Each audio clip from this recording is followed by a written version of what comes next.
මේ අවුරුද්දේ පළවෙනි පෝයනේ භාග්‍යවත් බුදුරජාණන් වහන්සේගේ පාද ස්පර්ශ වෙච්ච දවස ලංකාද්වීපේ ද්‍රෝණයක් සර්වඥ ධාතුන් වහන්සේලා වැඩඉන්න ජීවමාන බුදුහාමුදුරුවෝ බඳු විශ්වයේ බලගතුම ස්ථානයට අවුරුද්දේ පළවෙනි පෝය දවසේ එන්ඩ හම්බුණා කියලා කියන්නෙම පින්නතුනි මේ සංසාර ගමනේ සුබ ලකුණක්. සාදු සාදු සාදු සාදු සාදු. මේ කාරණය මේ සංසාර ගමනේ මිනිස්සු වෙලා උපදින්නෙම චතුරාර්ය සත්‍ය අවබෝධ කරගන්න නිවන් දකින්නනේ. ඒකනේ බෞද්ධයාගේ පරමාර්ථය වෙන්නේ. මේ කරුණු කාරණා ටික මේ සසර ගමන කෙටි කර ගැනීමට ලැබුණු මිනිසත් භවයේ වටිනාම දවසක් තමයි මේ මළුවේ අද ඔබට මට අපිට හම්බෙලා තියෙන. සියලු දෙනාම ප්‍රාර්ථනා කරමු මේ සිරස රූපවාහිනිය මගින් අද දවස පුරාම මේ මහසෑ මළුවේ ඉඳගෙන විශ්වයේ බලගතුම ස්ථානයේ ඉඳගෙන විශ්වයට බලගතු පණිවිඩයක් දුන්නා. ඒ තමයි නිවන් දකින්න යන මේ ගමනේ හැරවුම ඇරඹුම 2026 මේ පුර 15ක් පුන් පොහෝ දිනයේ පාරමිතාවක් වේවා සාදු කියලා ප්‍රාර්ථනා කරන්න. සාදු. පින්නතුනි අදටත් මේ රුවන්වැලි මහා සෑයේ සෙන්ටර් එක හොයාගන්න බෑනේ. කවුද රුවන්වැලි මහා සෑය හැදුවේ? සිරිබද්දන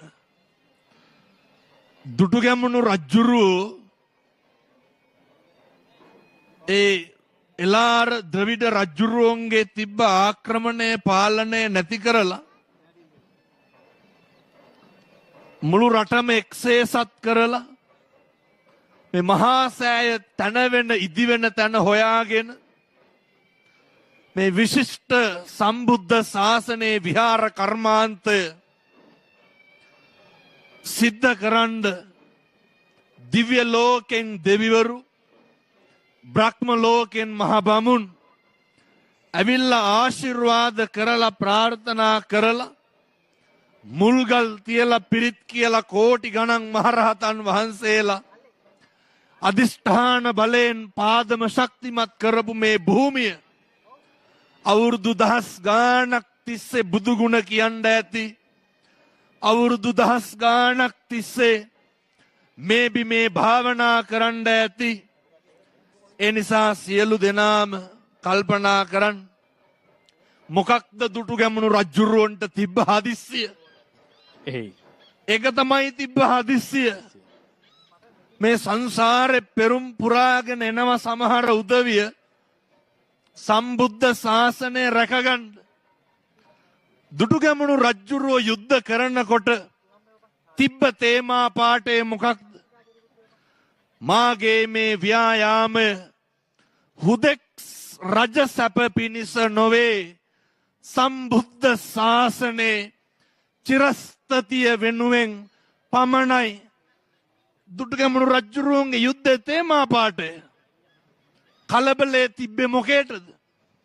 හදිස්සිය තිබ්බේ මොකේටද? අරමුණ ශක්තිමත් නම් අරමුණ ප්‍රඥා ගෝචර නම් දැන් මේ තරුණ මහත්තුරු කල්පනා කරන්න පුළුවන් අපිත් එහෙනම් කලබලයට වැඩ කරාට ගැටලුවක් නැහැ කියලා. ඒ කියන්නේ දැන් අපි හිතන්නකො කොරියන් යන්න හිතුණා කියලා. ලබන සතිය යන්න මේ සතියේ තියෙනවා සේරම විකුල්ලා හරියනවා. තා පාස්පෝර්ට් එකවත් හදලා නැහැ. ඔහොම එකක් තියෙනවනේ. මෙහෙම කලබලයක් නෙමෙයි දුටුගැමුණු රජුරවන්ට තිබ්බේ. ප්‍රඥාවන්ත කලබලයක්. ප්‍රඥාවන්ත කලබලයක්.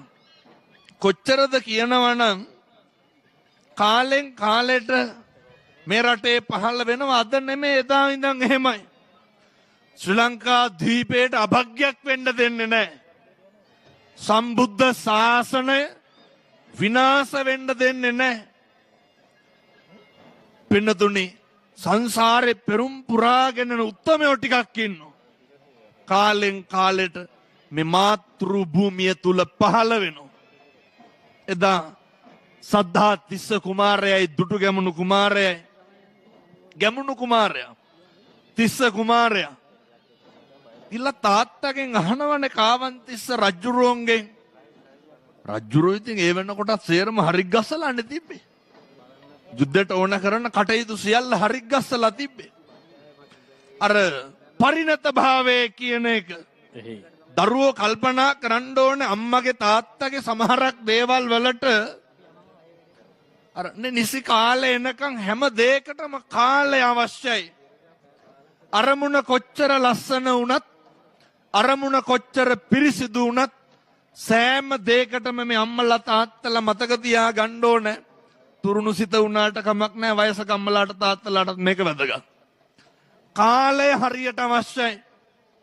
සම්බුද්ධ ශාසනේ හවහම රහත් වෙන්න ඕන නම් කවුද වෙන්න ඕනේ? බුදුහාමුදුරුවෝ ළඟම හිටියේ කවුද? ආනන්ද හාමුදුරුවෝ. අන්තිමේටම වගේ රහත් උනේ කවුද?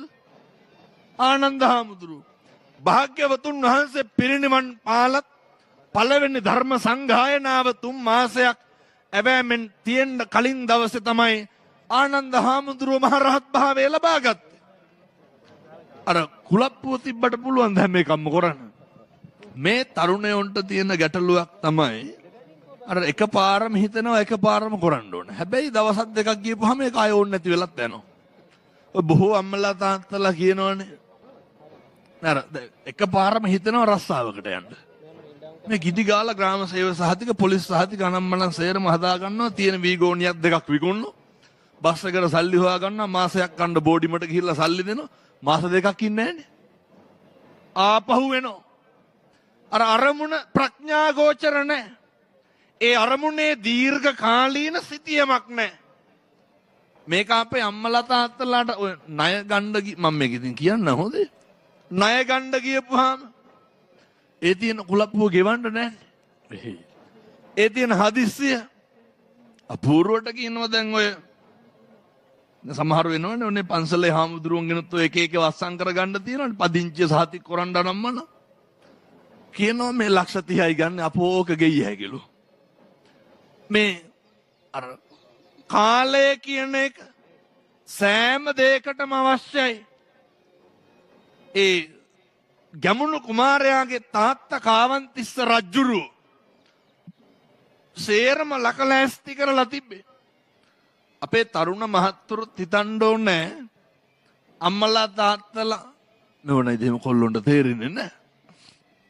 කවදාවත් තරුණයන්ට දැනিলা තියෙනවද මේ අම්මා තාත්තා ඔට්ටු වෙන්නේ අපි වෙනුවෙන් කියලා?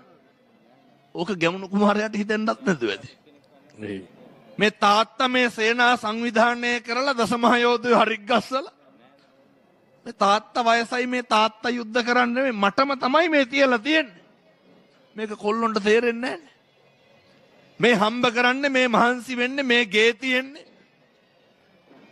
මේ ඊට කඩන් ගන්නෙ මට කියන එක අගයක් නැහැ. එහෙම නැත්නම් ඉතින් ඔය වගේ මාන පඳුරු හැදෙන්නේ නැහැ. එහෙම නැත්නම් ඒවා කැලෑ වැහෙන්නේ නැහැ. අපූර්වට කුඹුර තියනවා වෙන මිනිස්සු කුලියට අරන් කොටනවා නිකමටවත් නියර කොටන්නවත් යන්නේ නැහැ. මේ සෑම දෙයකටම කලබලය නැතුව කාලය කියන එක අවශ්‍යයි. ඒ පරිණත භාවයේ තියෙන දෙමව්පියෝ ගාව. ඒ දුර දකින්න නුවණ තියෙන දෙමව්පියෝ ගාව. මේක භෞතිකයටත් එහෙමයි. මේක පින්නතුනි අපේ ආධ්‍යාත්මික ජීවිතයටත් එහෙමයි. තරුණයන්ට කලබලේ තියෙනවා වගේම සමහර අම්මලාට තාත්තලාටත් කලබලයක් තියෙනවා පුදුම විදිහට. නිවන් දකින්න. ඔය දන්නවත් ඇති මං හිතන්නේ සමහරව අර එක එක භාවනා කෝස් තියෙනවනේ. සති දෙකේ මාසේ. ඔව් සති දෙකේ කෝස් තියෙනවා. එයි. එතකොට අර මං ප්‍රවෘත්තියක් තිබ්බනේ අර බුදු වෙන්න කියලා කොල්ලු පිටිය ගේ විකුණලා කෝටි 5කට. මේ බුදු බව ලබා ගන්න කෝටි 5ක් කියලා ගේ වික්කා. ඒ අර හදිස්සිය කලබලේ බෑ. සංසාරේ කරපු පින් කුසල් එක්කහුව වෙලා වෙලාව එන්න ඕනේ. උවමනාව තියෙන්න ඕනේ වෙනුවෙන් කැපකිරීමක් කරන්න ඕනේ.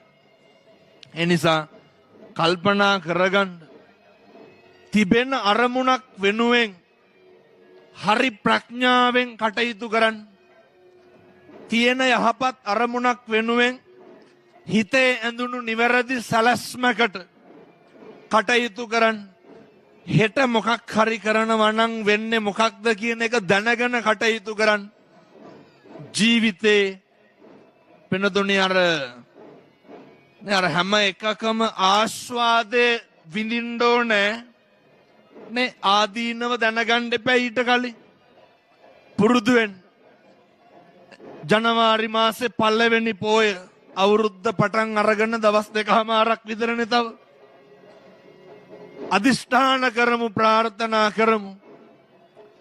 හදිස්සිය කියන එක ටිකක් නවත්තගමු. දුටු ගැමුණු රජ්ජුරුවන්ට ගැමුණු කුමාරයාට පේනවනේ අර කලබලෙ හිටන වෙච්ච වැඩේ. අවසානයේ ගිහිල්ලා කොත්මලේ ගිහින් දුක් විඳින්න වුණානේ. ගැමුණු කුමාරයාට දුටු කියන කෑල්ල වැටුනේ ඒ නිසා. දුෂ්ටගාමිනී වුණානේ. අම්මට තාත්තට එදිරිවාදිකම් කරපු හින්දා දුෂ්ට වුණා. ඔය සමහර ගෙවල් තියෙනවා ගෙවල් වලින් යනකම් කොල්ලොන්ට හරියන්නේ. සමහර ගෙවල් තියෙනවා ගෙවල් වලින් ගමෙන් යනකම් හරියන්නේ. සමහර තරුණයෝ කියනවා එහෙම. මම ඒ කියන විදිහට කියන්න. ආමුදුරෝනේ අපේ ගම් වල ඉන්න ඊර්ෂ්‍යාකාරව මෙවුන් එක්ක ඉන්න බෑ මේකෙන් ගිහින් තමයි කවදා හරි හරියන්නේ කියලා. ඒයි. ඔය මේක අර හැම එකකම පැති දෙකක් තියෙනවා. මේක සාපේක්ෂයි. වඩාත් නිවැරදි පැත්ත නිවැරදි ක්‍රමය තෝරගන්න. අවසානයේ මලගෙදරවත් එන්න බැරි වුණානේ තාත්තගේ. ඒ නිසා සමහර අපි ගන්න තීරණ ඉතින් ඒ තාත්තා නැති රජ්ජුරුවෝ නැති වෙනකම්ම රජ්ජුරුවෝ මැරෙනකම්ම යුද්ධ පටන් ගන්න බැරි වුණා. අර එදිරිවාදිකම වෙච්ච එකේ වචන පටන් ගත්ත එකේ කේන්ති ගත්ත එකේ තරහ වෙච්ච එකේ තේරුමක් තියෙනවද? නෑ. අවසානයේ ප්‍රතිඵලය මොකද්ද? තාත්තා තරහ වුණා, අම්මා තනි වුණා, මල්ලි ඈත් වුණා. මිය පරලොව ගියාට පස්සේ ආවා අර තරුණ කාලේ යෞවනයන්ට තියෙන බරපතල ගැටලුවක් තියෙනවා. අර යෞවනය හැම වෙලේම හිතනවා අර මම හරි කියලා. යෞවනයට හැම වෙලේම හිතෙනවා අර මම කියන එක මේ කට්ටියට තේරෙන්නේ නැහැ නේ කියලා.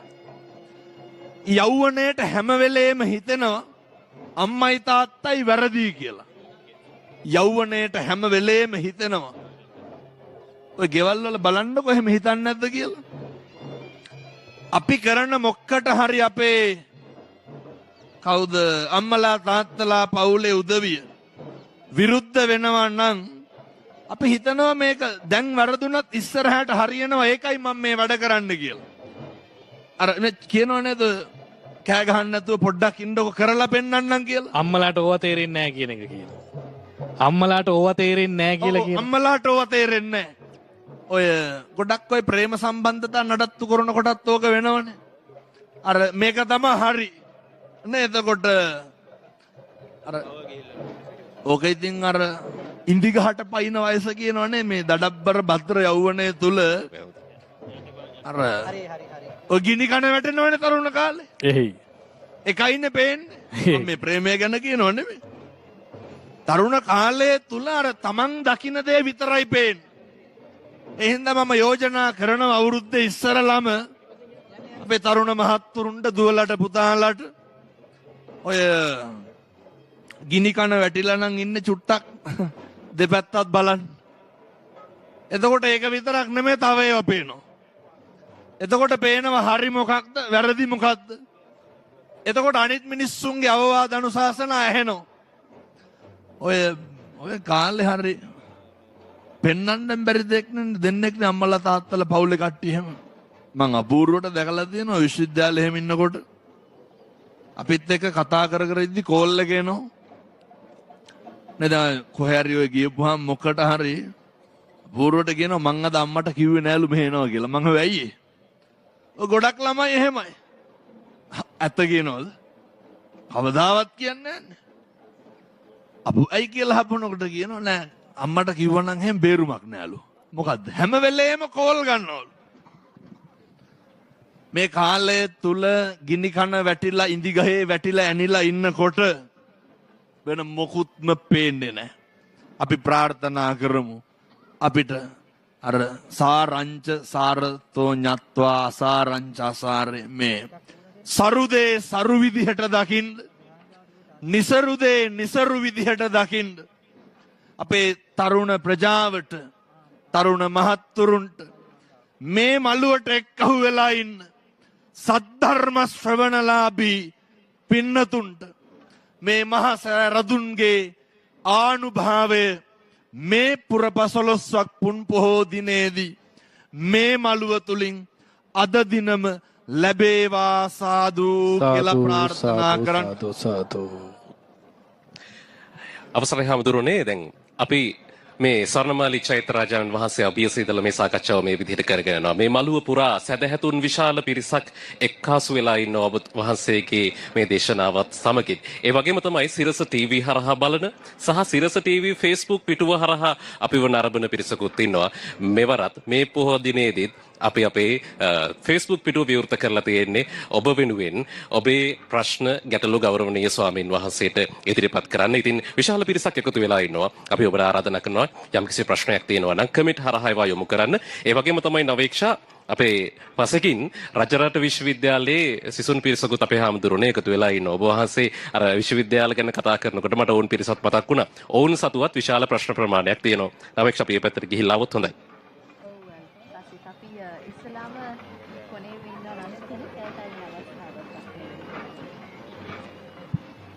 අපේ හාමුදුරුවනේ අද අපේ තාරුණ්‍යයට තියෙන ලොකු ගැටලුවක් තමයි අපේ අරමුණු එක දෙවිදියකට තියාගන්න බෑ. උදාහරණයක් විදියට ගත්තොත් එහෙම මට තියෙන ලොකුම ගැටලුවක් තමයි පාඩම් කරන්න බෑ. පාඩම් කරන්න ගියාම අපි හිතමුකෝ පැය දෙකක් පාඩම් කරනවා කියලා.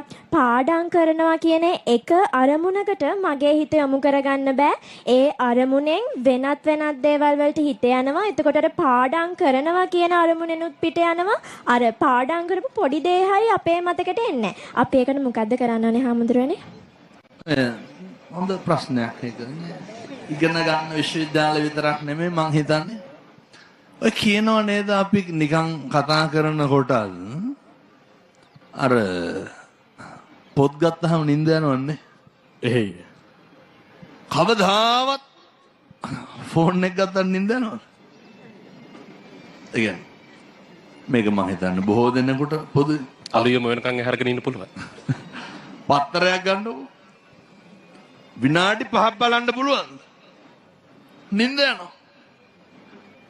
පොත මේසේ උඩ බලන ගමන්ම ටික ටික මොකද වෙන්නේ? අර මේසේ පුටුවෙන්ම දිගෑරෙනවා.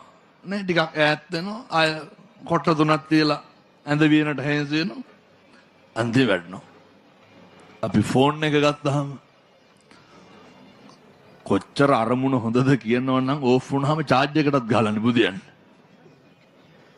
එච්චරටම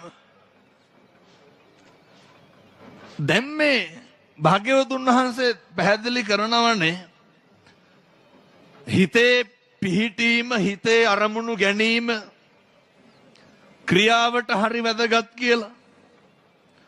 ක්‍රියාව වෙන්නෙම මොකද්ද? චේතනාවනේ. චේතනාහම් භික්කවේ කම්මං අදාමි. මහණෙනි මම චේතනාව කර්මයයිම කියමි. පිනතුනේ දැන් පාඩම් කරන අරමුණක් නැතුව පාඩම් කරන්න ගත්තොත් මොකද වෙන්නේ? පාඩම් කරන්න බෑ. එතකොට දැන් අනික පාඩම් කරන්න පටන් ගන්නෙත් දැන් මම මේ විශ්වවිද්‍යාලෙන් මේ ප්‍රශ්නේ අහපින්ද මෙහෙමම මේ මහ පොළොවේ තියෙන යථාර්ථයම කියලා දැම්මනම් මේ ප්‍රශ්න නියම උත්තරේ හම්බෙනවා. අපි හිතමුකෝ දැන් සෙමස්ටර් එක ඉවර වීගෙන යනවා ඇඩ්මිෂන් එක ගත්තා ඒත් ගාණක් නැහැනේ.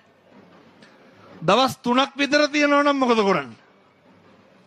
අන්න ටිකක් නේ කොහෙන් හරි එක්කහු කරගන්නවා. ජීවිතේ පුරුදු වෙන්න ඕනේ මේ සමස්ත ශිෂ්‍යයන්ට මේක වැදගත්. අපිට කවදාවත් නෑ අර අභ්‍යාස කරන පුරුද්දක්. මේ ප්‍රගුණ කිරීම කියන එක අවශ්‍යයි. කැපකිරීම කියන එක අවශ්‍යයි. ආධ්‍යාත්මික ශික්ෂණයක් ලබා ගන්නත් කැපකිරීමක් තියෙන්න ඕන ප්‍රගුණ කිරීමක් තියෙන්න ඕන. අර කියනව නේද ඔය මනෝවිද්‍යාත්මක ක්‍රමවල හැම උගන්වන අර එදිනදා වැඩ එදිනදාම කරන පුරුද්ද ඒවා අපිට දිනනවද? ඒවා අපිට නැහැ. අපේ අරමුණු කොහෙද තියෙන්නේ? සමහර විට අපිට තියෙන අරමුණම තියෙන්නේ අර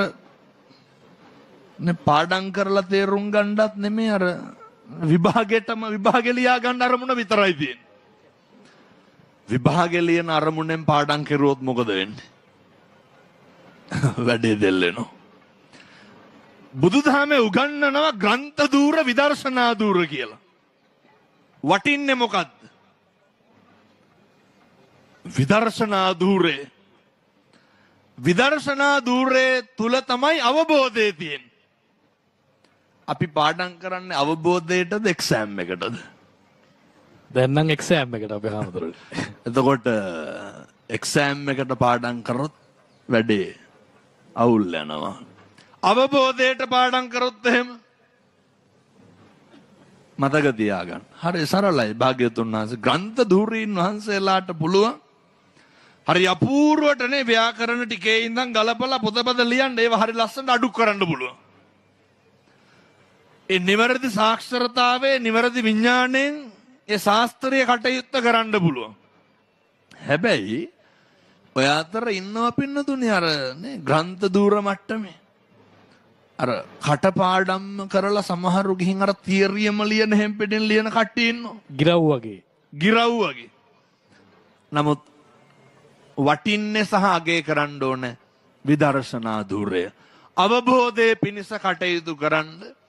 දැන් මෙහෙම කියනකොට කොහොම හරි උපාධිය ගන්න try කරනවා මිසක්කල් මෙතන කවුරුත් ඉන්නවද අවබෝධයට උපාධි කරන? රස්සාවකට උපාධිය කරන්න. එතකොට රස්සාවකට උපාධිය කරනවායි කියන ඕක නැති කරලා ඉන්න ඕනේ ඉස්සරලා. මේ අවබෝධයට මේක තුල ජීවත් වෙන්න මොකක් හරි කරන එකක් අවබෝධයෙන් කරන්න දැනුම ලබා ගන්න. මේ කියන කාරණය අවබෝධ වුණේ නැත්තම් ඔය විභාගෙට පාඩම් කරන එක නවත්තන්න හම්බෙන්නේ නැහැ. දරුවන්ට ඕන විභාගෙට පාඩම් කරන්න. විභාගේ පාස් වෙන්න ඕන උපාධිය ගන්න. උපාධිය ගන්න රස්සාවක් කරන්න. උපාධිය ගන්නෙම රස්සාවක් කරන්න. දැන් මේකට ඉතින් මට බණී හොඳේ නේ. එතකොට කවුද බණින්නේ? ඒ වැඩේ කරන මේ වෙලාවේ කරමින් ඉන්න අය තමයි. සා කරපු කට්ටිය රැකියා විරහිත උපාධිධාරී පින්නතුන් මන් දොස් පරොස් කියනවා එහෙම නෙමෙයි. ඇත්ත හැල්ලු කරනවා එහෙම නෙමෙයි. ඒ උපාධිය කරන්නෙම රස්සාවක් කියන අරමුණෙන් විභාගෙ ලියන්නෙම උපාධිය ගැනීමේ අරමුණෙන්. එතකොට අපිට අවබෝධය නැති වෙනවා. අපි අර ලිපි ලේඛන වලට පමණක් සීමා වුණු සුදුසු බවට පත් වෙනවා. අපි ඉන්නේ වැදගත් තැනක ලෝකයේ උතුම් තැනකට. ඒ කියන්නේ රුවන්වැලි සෑ බිමේ. අපි හාමුදුරනේ නිවන් දකින්න හරි සම්මා දිට්ඨිය හදා ගන්න හරි මනස උතුම් සමාධියකට එන්න හරි ධ්‍යාන ලබන්න හරි මේ හැම දෙයකටම කලින් කට නේද අපි පරිස්සම් කරගන්න ඕන. ඔය මේ බොහොම හොඳ සාධාරණයක් කරා මං හිතන්නේ මේ මළුවෙක් අහුවෙලා ඉන්න අම්මලා තාත්තලා සියලු දෙනාටම ඉඳගත්තට පාඩු නෑ. හොඳේ නේ සියලු දෙනාටම මේ රූපවාහිනී ඉදිරියේ ඉන්න සියලු දෙනාටම මගේ ධර්මදේශනා ජීවිතෙත් තරුණසිත වැඩසටහනට සම්බන්ධ වුණු කාලය තුලත් සිරස නාලිකාව එක්ක කටයුතු කරන කාලය තුලත් මං හිතන්නේ අද තමා සුබම සහ යසම දවස. හේතුව මේ මහා සෑරදුන් වහන්සේ අභියසේ ඉඳගෙන මිනිස්සුන්ට හොඳ මොනාද නරක මොනාද කියලා දෙන්න අපි මේ සංසාරේ කොච්චර පෙරම්පුරලැද්ද මේ සංසාරේ කොච්චර භාවිතයේ යෙදිලා ඇද්ද මේක හොඳ භාග්‍යවන්ත කාරණයක් නේ ඔබතුමල්ලත් දකුණු පැත්තෙන් ඉඳගෙන මාත් එක්කම අහන්න කතා කරන්න මේ සංසාරේ ආත්ම කීයක් අපි එකට හම්බෙලා ඇද්ද මේවා අහම්බ නෙමේ පෙරුම් පුරාගෙන එන තැන් සංසිද්ධි ඔය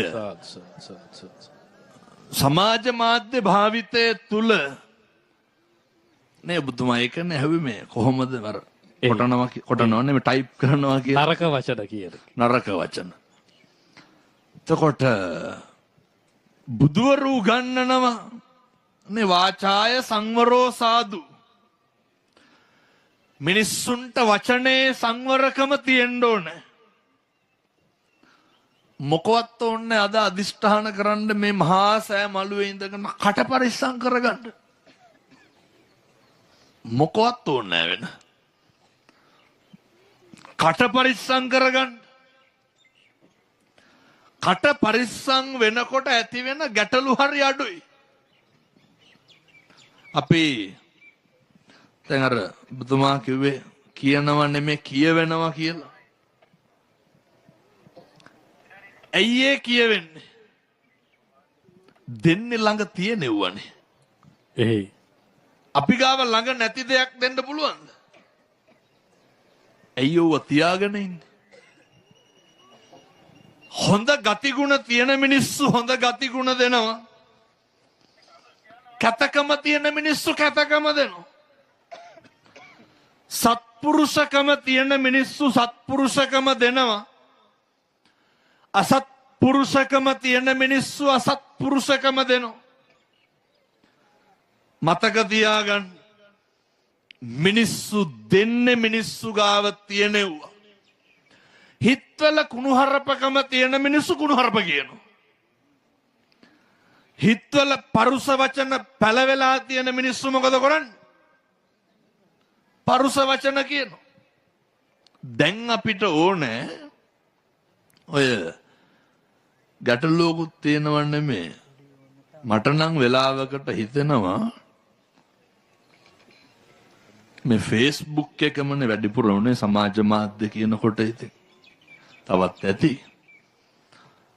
ඔය පොදුවේ සමාජ මාධ්‍ය මේවා පන්සල් කරන්න පුළුවන්. සමාජ මාධ්‍ය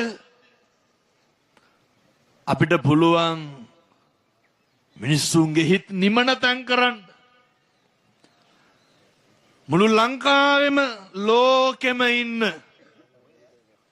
තරුණ මහත්තුරුන්ගෙන් දූ දරුවන්ගෙන් තුරුණු සිතට පිං සිද්ධ වෙන්න මං ඉල්ලනවා. මේ තරුණ සිත් අද වගේ දවසක අදිෂ්ඨාන කරමු. සමාජ මාධ්‍ය තුල එක කුණුහරුපයක්වත් කියන්න එපා. සමාජ මාධ්‍ය තුල අනෙක කවදාවත් අවතක්සේරු කරන්න එපා. දැන් ඔය ගොඩක්ම අර ෆේස් ටු ෆේස් බයිනවට වඩා අවකොන කරන්නනේ. ඒකයි මම මෙහෙම කියන්නේ. මුණට මුණ ගිහිල්ලා ඔට්ටු වෙනවට වඩා මොකද්ද කරන්නේ? ඒකට අර මොකද්ද කියන්නේ? මඩ ගහනවනේ. ඔව්. කමෙන්ට් අස්සේ තමයි මේ මඩ ගන්න. හරි. කමෙන්ට් අස්සේ. එතකොට නිකන් හරි කල්පනා කරන්න. මේ මංගාව තියෙන දෙයක් මට හිතලා කෙනෙකුට දොස්පරොස් කියනකොට සිද්ධ වෙන්නේ අකුසලයක්. ඉස්සර වගේ අර වැටවල් ගාවට ගිහිල්ලා බැන ගන්න එක දැන් හරි අඩුයිනේ. දැන් ඔය ඔහොම තමයි බැනගන්නේ. වෛරය ප්‍රකාශ කරන අලුත්ම ක්‍රමය සමාජ මාධ්‍ය. ඔය සමහර ඔස්තාර්ලා වගේ මිනිස්සුත් ඉන්නව නේද? මඩවලින්ම views හදාගෙන ජීවිතේ නැහැම ජීවත් වෙන්න මොකක් හරි කෙරුවට කමක් නැහැ. මං කියන්නේ ඒවා හරි පව්. ඒ කියන්නේ මේ වචනම ජීවනෝපාය කරගත්තයි. අර කුණුහරුපම කණ්ඩ හදාගත්ත මිනිස්සු ඉන්නවනේ. අර මඩෙම්ම ජීවත් වෙන්න. මං කියන්නේ මඩේ හිටියට කමක් නැහැ. අදින් පස්සෙවත් උඩට නැගලා පිපෙන්න. හැමදාම පල් ගඳ ගහ ගහ ඉන්න ඕනද? අපි කියන සෑම වචනයක් තුලින්ම සමාජයට පණිවිඩයක් දෙන්න ඕනේ. මේක කවදා හදන්නද නැත්තම්? ඒ දෙන පණිවිඩය අයහපත් නිසා තමයි මේ අලුත් ජෙනරේෂන් එක අලුත් පරම්පරාව අපි කියනවනේ අපි දන්නේවත් නැති මත්ද්‍රව්‍ය වලට දන්නේවත් නැති දේවල් වලට ඇබ්බැහි වෙලා කියලා. මේක අර ඇති වෙන්නත් නැති වෙන්නත් තැනක් තමයි මොකද්ද? සමාජ මාධ්‍ය. ඔක ඉතින් දැන් තරුණ මහත්තුරු කල්පනා කරන්න ඕනේ. ඔය ගිනි කූරු වලින් වැඩ ගොඩක් කෙරිය හැකිනේ නේ. ඕන්නම් මෙතන කිරි මුට්ටියක් වතුරන්නත් පුළුවන් දැන්. නේ? ඩක් ගාලා ගත්ත ගැහුව පත්තු කෙරුවා. ගයක් ගෙනි තියන්නත් පුළුවන්. 2026 මේ පොය දවසේ මහා සෑරදුන්ගේ ආනුභාවයෙන් මේ මළුවේ ඉඳන් දේශනා කරන්නේ. අපි ප්‍රාර්ථනා කරමු. අපි භාවිතා කරන මේ සමාජ මාධ්‍ය මේ උපාංග සියල්ල ඕනෑම කෙනෙකුගේ ජීවිතයට මේ සමාජයට මේ රටට මගේ සම්බුද්ධ ශාසනයට කිරි ඉතුරුවා වගේ හරියන්න පාවිච්චි කරමු. කවදාවත් කිසි කෙනෙකුගේ හිතක් රිදෙන්න, ද්වේෂයක්, වෛරයක් ඇති වෙන්න භාග්‍යවතුන් වහන්සේ දේශනා කරපු නිර්වාණය අහුරන පංච නීවරණ වල තියෙන ව්‍යාපාදය නඩත්තු කරන්නේ ද්වේෂයෙන්, වෛරයෙන්, තරහෙන් බුදුහාමුදුරුවෝ උගන්වපු ප්‍රධාන අකුසල මූල ධර්ම අතර එකක් තමයි ද්වේෂය, ලෝභ, දේශ, මෝහ. එතකොට මේ ද්වේෂය පාලනය කරන්න ඕන කෙනෙක් තුල වෛරයක් ඇති වෙයි. ඕන කෙනෙක් තුල ද්වේෂයක් ඇති වෙයි. එක පෝස්ට් එකකින් එක බුදු ගුණය ගන්න දැම්මොත් මොකද වෙන්නේ? සිල් සුවඳ හැමයි මොකේද? Facebook එකේ. බැරි දෝක කරන්න. හැම පණිවිඩයක්ම මේක රැල්ලට හරි පටන් ගන්න තියෙන්නේ දැන්. මොකද වෙන්නේ? රැල්ලක් හදමු බුදු ගුණ ෂෙයා කරන්න. බැරිද? එහි අපූර්වට පුළුවන්. රැල්ලක් හදමු මේ ගිලගෙන නැති වෙන මත්ද්‍රව්‍ය ටික පාලනය කරන්න. රැල්ලක් හදමු දෙමව්පියන්ට ගරු කරන, වැඩිහිටියන්ට ගරු කරන පිරිසක් හදන්න, තරුණයන්ගේ මොළ හදන්න. රැල්ලට පෝස්ට් ටික ෂෙයා කරමු. මිනිස්සුන්ට හැදෙන්න ආරයයි පරිසරයයි බලපානවනේ. හැදෙන්න ඕනේ පරිසරය ඒ විදිහට තියෙනකොට. රැල්ලක් හදමු, හොඳ විනයවත් සමාජයක් හදන්න. මේ විද්‍යා දදාති විනය. අධ්‍යාපනය, ශිල්ප ශාස්ත්‍ර බුදුහාමුදුරු ගන්නන්නේ විනයෝච සුසික්ඛිතෝ. මේ ශික්ෂණයත් එක්ක අධ්‍යාපනයත් එක්ක විනයවත් භාවය ඇති වෙනවා. මේ ටික හදාගන්න හදමු. ඕ ලෙවල් වලින් අධ්‍යාපනය නවත්තන තරුණ දරුවන්ගේ ජීවිත නෑ පුතේ, ඔතන නෙමේ තව ටිකක් තියෙනවා කියලා. මොකක්ද ඒකට අර බජාර් භාෂාවෙන් කියන්නේ? ගැම්මක්, මොරාල් එකක් නේ. එන්න ඒ ජවයෙන් ඒ උනන්දු ඇති වෙන්න, ඒ අදිෂ්ඨාණයෙන් හදමු. පාසල තුල පාසල් උපකරණ ටිකනේ ඉස්කෝලවල වැසිකිළියකටවත් යන්න බෑනේ. පොදු වැසිකිළියකටවත් යන්න බෑනේ. දැන් මොකක්ද මේ සමාජ මාධ්‍ය තුලින් මිනිස්සුන්ගේ වෙනස් වෙන්නේ? ආකල්පමය වෙනසක් ඇති කරන්න පුළුවන්. ඇයි ඉතින් ওই පැත්තට ඕක හදාගන්න බැරි? ඒ නිසා අපි මේ තුරුණු සිත සිරස ප්‍රෝග්‍රෑම් එක මගින්, මේ වැඩසටහන මගින් අපේ රුවන්වැලි මහා සෑරදුන්ගේ ආනුභාවයෙන් තරුණ සිත්වලට විනයවත් භාවය, සද්ධර්මයේ මත ජීවත් වෙන්න අවශ්‍ය ශික්ෂණය අඩුම තරමේ එක සිල්පදේ ගන්න දවසට. මං කියන්නේ මේක අද දාලා හෙට නැෂයා මිලියනයක් ආවොත්, views මිලියනයක් ආවොත් එහෙම කෙනෙක් රහත් වෙනවා, කෙනෙක් සුගතියට එනවා, කෙනෙක් යහමගට එනවා කියලා. නමුත් ඔය මිලියන ගාණක් බලපුහාම 5 දෙනෙක්වත් හැදෙයිනේ. අපිට මේක ගෙඩි පිටින් අර රාත්තලම ගන්න අමාරු වෙයි. ඒ වුණාට කමක් නැහැ. එක්කෙනෙක් හරි හැදෙයිනේ. මේ රැල්ල හොඳ පැත්තට අරගෙන යන්න. ඒ නිසා අදිෂ්ඨාන කරන්න. මම ඔය මහත්තුරු සියලු දෙනාටම කියන්නේ විවිධ ඒ තුලින් යැපෙන්නන්ට කියන්නේ යහපත් පැත්තට views අඩු වෙයි. නේ කමෙන්ට් අඩු වෙයි. ඔය අනුන්ගේ කුණු හොයන එක නේ ඕපදූප හොයන එක. අපි ශිෂ්ටභාවයේ තියෙන්න ඕන කෙනෙකුගේ වැරද්දක් තියෙනවා නම් මොකද කරන්න ඕන? හැබැයි ඉතින් ඒක එහෙම කියන්නත් හොඳ කෂේරුකාවක් එක්ක හොඳ පෞරුෂයක් තියෙන්න ඕන. හයිබ්‍රිඩ් ගතියක් තියෙනවා නම් ඕක කරන්න අමාරුයි. ඒ දෙම හුංකමට කරන්න බෑ. ඒ නිසා හොඳ පෞරුෂයෙන් හොඳ අභිමානයෙන් යුක්ත විනයවත් භාවයේ තියාගෙන මනා ශික්ෂණයක් තුලින් ප්‍රතිමණ්ඩිත තරුණ පිරිසක් හදන්න පුළුවන් සමාජ මාධ්‍යයට. ඒ නිසා දුස්චරිතේ වලකිමු සුචරිතේ හැසිරෙන්න අපි අපේ Facebook එක යොදා ගමු කියලා මම යෝජනා කරනවා. එහෙමයි ස්වාමීන් වහන්සේ.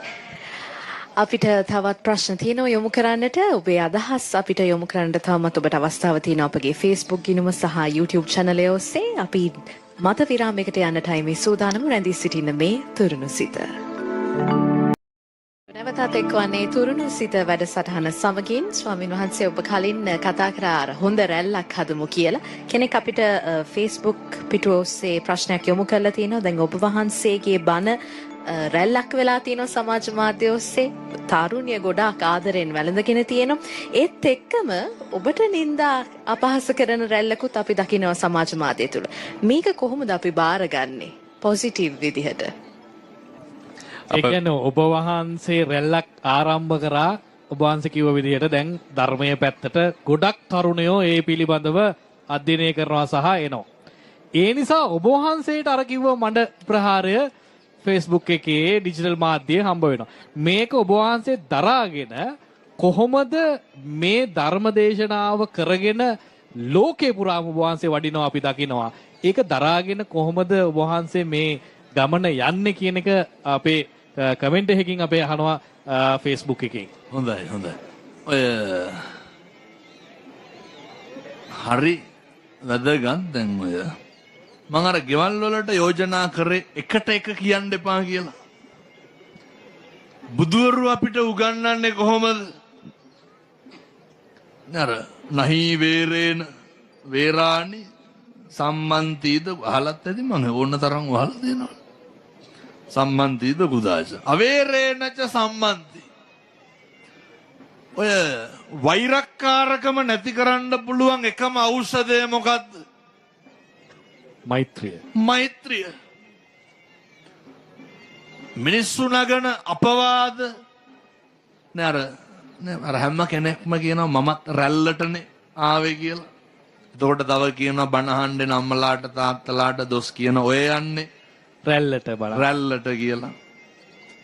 රැලි එනවා රැලි නැති වෙනවා. රැලි විතරක් නෙමෙයි මේ ලෝකේ එන හැම එකක්ම නැති වෙනවා. මේ ලෝකේ මොකක්ද ස්ථිර? මේ ලෝකේ මොකක්ද සදාකාලික? කිසි දෙයක් නැහැ. මේ සෑම දෙයක්ම බොහොම తాවකාලිකයි බොහොම අස්ථිරයි. එනිසා මම යෝජනා කරනවා වෙන රැලි වලට නම් අහු නොවුනට කමක් නැහැ. මේ රැල්ලට අහුවෙන්න. 2025 අවුරුද්දේ ගහපු මේ රැල්ල 2026 පෝය දවසේ ගැහුවේ රුවන්වැලි මහා සෑයට. එහේ. සාදු. ඉතින් මේ රැල්ල ඇවිල්ලා හේතු වෙලා තියෙන්නේ කොහෙන්ද?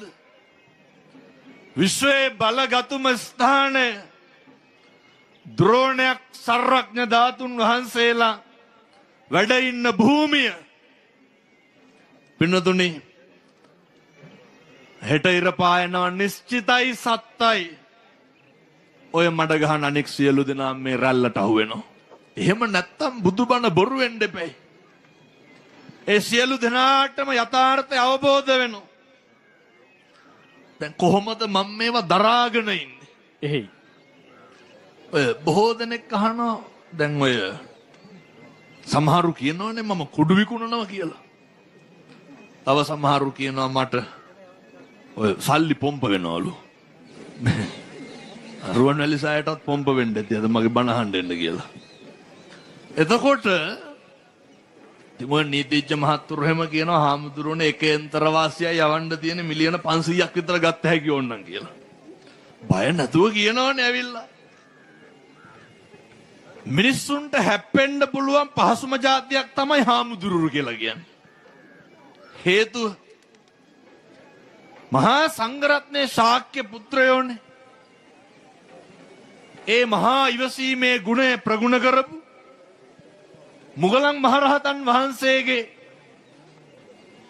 කාලයට ඉඩ දීපු සංයමයෙන් බලාගෙන හිටපු ආනන්ද මහරහතන් වහන්සේගේ මහා ප්‍රඥාවන්තයින් අතරින් අග්‍රස්ථායක වෙච්ච සරියුත් මහරහතන් වහන්සේගේ සම්බුද්ධ ශාසනයේ පළවෙනි ධර්ම සංගායනාවක් තුලින් ශාසනයේ චිරස්ථිතිය එකතැනකට ගෙනල්ලා විසිරිච්ච මල් ගොඩක් වාගේ තිබ්බ මේ ධර්මයේ එකලු කොළ එක්තැනකට සංග්‍රහ කරපු ශාසන භාරධාරී නායකත්වයන් දරපු මහා කාශ්‍යප මහරහතන් වහන්සේගේ පටන් පැවතෙන ආර්ය මහා සංඝරත්නය උන්වහන්සේලා දරාගෙන ඉන්න මේ අරහත් ධජය සුණා පරන්තයට යන්න හදන කොටත් මරයි කපයි කොටයි කියන කොටත් නෑ ඉවසන්නම් කියලා හිත හදාගත්ත පරම්පරාවේ ආර්ය මහා සංඝරත්නයේ පින්නතුනි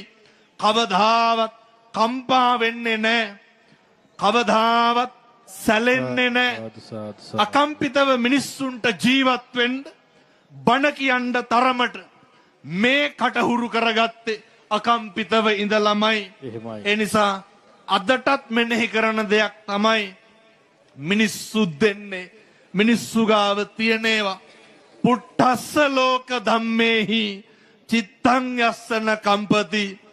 පුරුදු වෙන්න අවුරුද්දේ පළවෙනි පෝය දවසේ අදිෂ්ඨාන කරගන්න අකම්පිත ජීවිතයක් ගත කරන්න මං අයත් දේශනා කරනවා. අනෙකගේ අසත් පුරුෂකමට, අනෙකගේ නොහික් මුණුකමට, නේ අනෙකගේ විනයක් නැතිකමට, අනෙකගේ නොමිනිස්කමට අපි විනයක් නැති වෙන්න නරකයි. අපි නොමිනිස්කම් ඇති කරගන්න නරකයි. අපි නොහික් මුණු ඇත්තෝ වෙන්න නරකයි. අපි ගාව තුල තියෙන්න ඕන සත්පුරුෂකම විතරයි, සීල සම්පන්න භාවයේ විතරයි. අනෙක තුල වෛරය ඇති අපි ගාව මොකක්ද තියෙන්න ඕන? මෛත්‍රිය. අනෙක තුල අකාරුණික භාවය ඇති අපි ගාව මොකක්ද තියෙන්න ඕන? කාරුණික භාවය. ඒ නිසා මේ තරුණ මහත්තුරුන්ට, අම්මලාට, තාත්තලාට මේ මහා සෑ රදුන්ගේ ආනුභාවයෙන් වෛර නැත්තෝ වේවා, මහා කරුණාවන්ත සිත් සැත්තෝ වේවා. සියලු දෙනාටම මෛත්‍රී කරන්න, සියලු දෙනාටම අවමන් නොකරන්න, නිදුක් නිරෝගී භාවයේ පතන්න, උදේට හවසට මෛත්‍රිය වඩන්න, පිං සිත් පහළ වේවා. මේ තරුණ සිත්වලට තුරුණු සිත මගින් බෙදා දෙන මේ අමාදහම් ගඟුල තුලින් ඒ ගිනි ගන්න සිත් නිමෙන්ඩ නිමණ්ඩ ශක්තිය මහා සෑ රදුන්ගේ ආනුභාවයෙන් ලැබේවා. සාදු කියලා ප්‍රාර්ථනා කරන්න. සාදු. එහෙමයි අපේ හැමදෙරුනේ. අපිත් එක්ක ඉන්නවා රජරට විශ්වවිද්‍යාලයේ පිරිසක් එකතු වෙලා ඒ අතරිනුත් ප්‍රශ්නයක් තියෙනවා අපිට විමසන්න. මම හිතන්නේ එරන්දි සූදානම්මින් ඉන්නවා ඒකේ ප්‍රශ්නය යොමු කරන්න. අවසරයි ස්වාමින් වහන්සේ.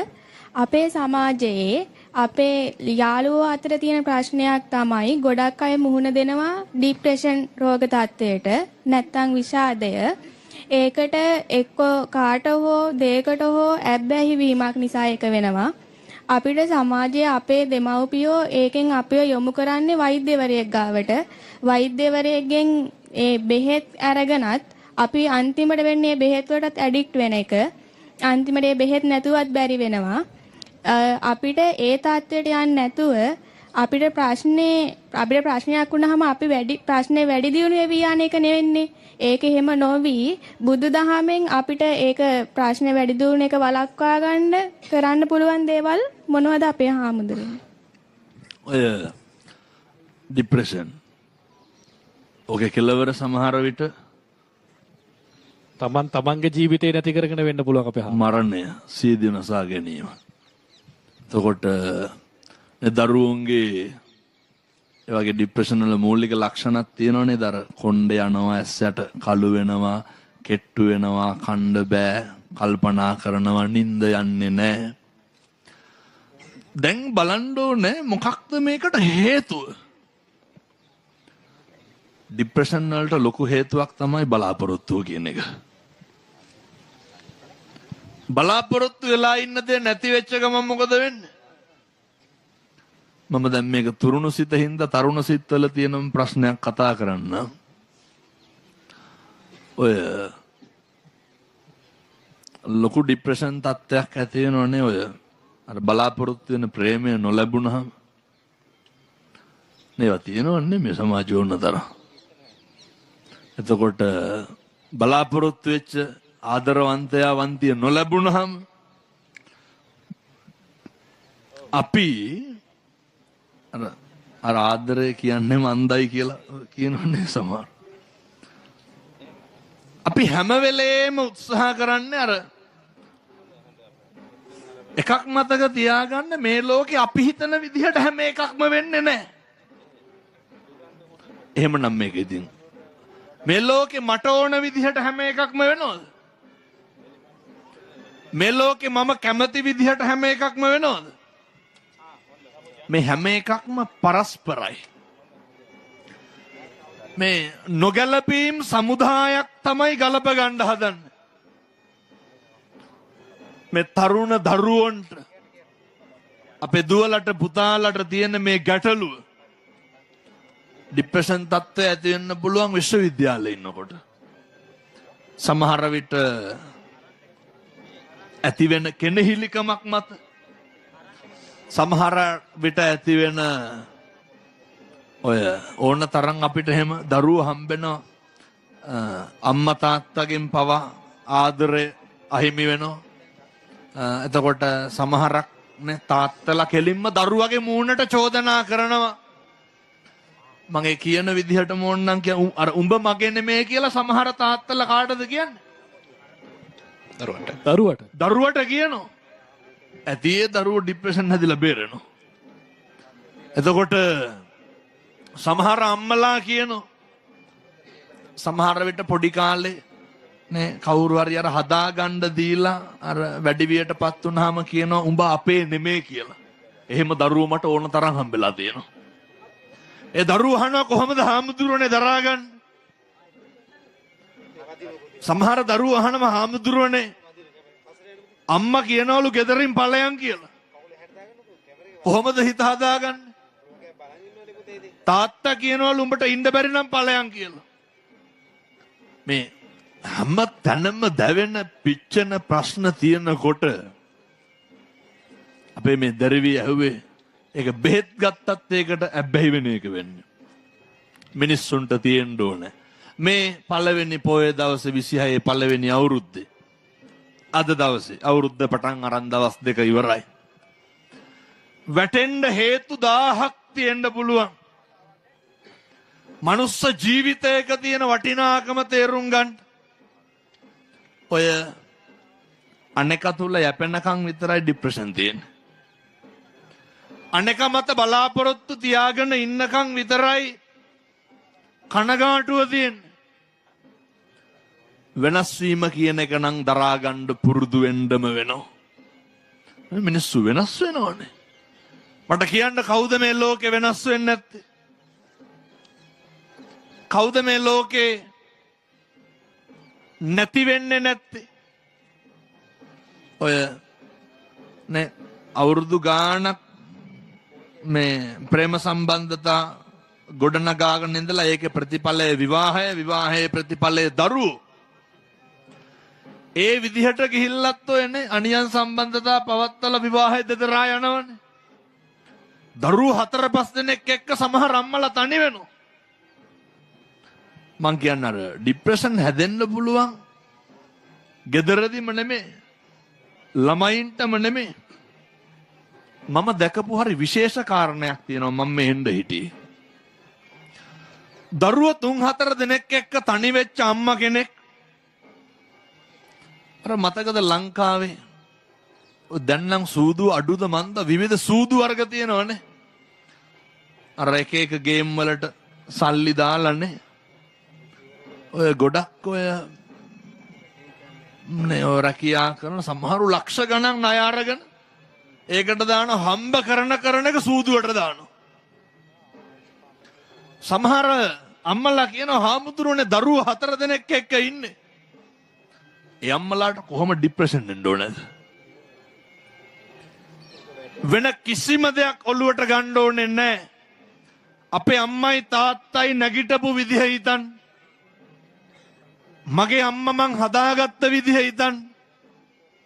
මගේ තාත්තා මං හදාගත්ත විදිහ හිතන්න. අම්මලාට ડિප්‍රෙෂන් නැහැ. ඒක අරමුණක් තියෙනවා. වැටෙන්න නෙමේ ඒ අරමුණ තියෙන්නේ නැගිටින්න.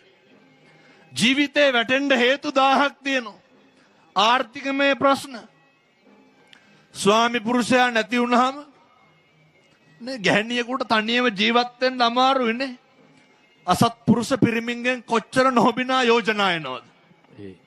මේවත් දරාගෙන දරුවොත් හදාගෙන කුලී වැඩ කරගෙන රැකී ආරක්ෂා කරගෙන සමිතියට තියෙන පොඩි ණයතුරහක් ගෙවාගෙන ගමේ කඩෙන් බඩට ණයට බඩු අරගෙන පොතට බඩු අරගෙන අපේ ගම්වල එහෙමනේ. ඒ ටිකත් කොහොම හරි ගෙවාගෙන කෝ ડિප්‍රෙෂන්. මොකක්ද ඔය අම්මගේ ඔළුවේ තියෙන එකම දේ මොකක්ද? දරුවෝ ටික ලොකු මහත් කරන එක විතරයි. මතක තියාගන්න. අර හිත ඇත්නම් පත කුඩාද කියන්නේ. හිතමයි පුතේ බලපාන්නේ. එක අරමුණක් මත ධෛර්ය සම්පන්න වෙන්න. එක අරමුණක් මත අදිෂ්ඨානශීලී වෙන්න. ඒ අරමුණට කටයුතු කරන්න. ඒ අරමුණු ජය ගන්න මේ තරුණ මහත්තුරුන්ට මේ පුරපසලක් 15ක් පොය දවසේ තුරුණන්ගේ ආශිර්වාදය ලැබේවා කියලා අපි ප්‍රාර්ථනා කරමු.